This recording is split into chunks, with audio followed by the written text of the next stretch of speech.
በዚህ አንድ አርሶ አደር የተናገረው ነገር ትዝ አለ። ወደ አንድ ቦታ ሲሄድ ዝናብ ሲያካፋ ወደ አንዲት ዛፍ ስር ጥላ ስር ተጠግቶ ይቆምና ከርቀት አንድ ቤተክርስቲያን ነበረች። በዚያ የቆሙት መምህር ሲያስተምሩ ያዳምጣል። ምን ይላል?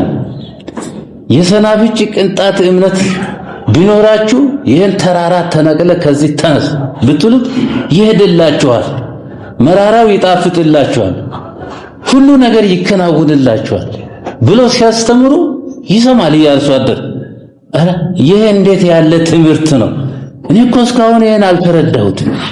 እንዴት ያለ የሰናፍጭ ቅንጣት ያለ እንደኔ አርሶ አደር ሆኜ ይሄን ሰናፍጭ እያወቅኩ እንዴት ምስጢሩ ተሰወረብኝ ብሎ ይህን ያልሰማሁትን ትምህርት ሂጄ ለባለቤቴ፣ ለልጆቼ፣ ለጎረቤቶቼ ማወጅ አለብኝ፣ መናገር አለብኝ ብሎ በዚያ ዝናብ ተነስቶ ወደ ቤቱ ሲሄድ የመጣበት መንገድ ላይ ትንሽ ኩሬ ወንዝ ነበረች። ውሃው ዝናቡ ስለዘነበ በጣም እንደ ጎርፍ ሆኖ ለመሻገር እንኳን እንዲያው እየፈራ ነበር ሰውነቱ።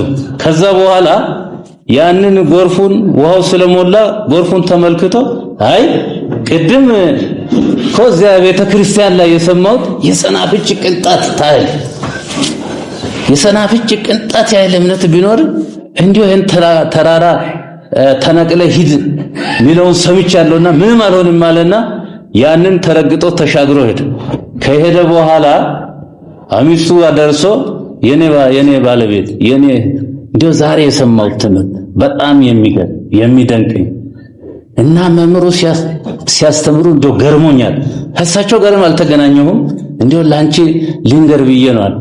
አይ አሁን ከምትነግረኝ እንዲሁ ያስተማሩትን ትምህርት እኔም እንዳዳምጥ እንዲሰማ ልጆችም እንዲሰሙ ይዛቸውና ተመልሰ ሂድናል። ከዚያ ሲሄድ አሁንም እንደዚያው ወንዙ ሞልቶ ያሻገርም ነበር።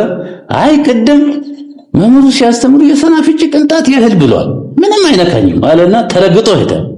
ሂዶ ሲሄድ አሁንም እኛ መምህር ምን የመሰለ ጥምጥም ጠምጥመው ምን የመሰለ ቀሚስ ለብሰው ጭራውን ይዘው መስቀሉን ይዘው አሁንም ይሄን ቃል እየደገሙ ያስተምራል። የኔ አባት ሰምቼ ማላውቀውን ነገር ነው ለእኔ የነገሩኝ። ስለዚህ ሚስቴ ምግብ ማዘጋጅታለች፣ የሚጠጣውን ማዘጋጅታለች፣ ጉዝጉዛ እርሱን እየጠበቀች ነው ይቺን ቃል ልትሰማ እና ከኔ ጋር እንሄዳለን። እሺ ያሉና ደስ ብሏቸው ተነስተው ሲሄዱ አሁንም ያ ወንዝ ውሃ እንደሞላ ነው ያለው። አሁንም ያ ሰው ወዲያው ፈጠን እያለ ያቺ ትምህርት ስለገባችሁ ተረግጦ እሱ ተሻገረ። እሳቸው ከውጭ ቆሙ ከውሃው ጋር። አሁን መምህሩ ምን ይሻገሩ እንጂ ለምን ቆሙ? እኔ ተሻግሬ አረ ይሄው ሞልቷል አያሳልፈኝም እባክህና ቅድም የሰናፍጭ ቅንጣት ታህል እንዲሁ እምነት ቢኖር ተራራው ተነቅለ ሂድ አላሉም? አይ እኛማ አሻጋሪዎች ነን እንጂ ተሻጋሪዎች አይደለንም። ስለዚህ ሳጠቃልለው እኛ ሁነን እንገኝ። ዝም ብለን እንደው መጫን ሳይሆን ራሳችን ሁነን እንገኝ። ከእግዚአብሔር የተሰጠንን ስጦታ አክብረን እንያዝ። መጀመሪያ እኛ ለኛ ይግባ ምንለው ነገር ለኛ እንረዳ። እኛ ቀጥ ብለን እንቁም። ከዛ በኋላ ሁሉ ሰው ወደኛ ይመጣል። እኛ የተከተልነው ይከተል እና ስለዚህ ሳጠቃልለው አሻጋሪዎች ሳይሆን መጀመሪያ እኛ እንሻገር ነው። አመሰግናለሁ።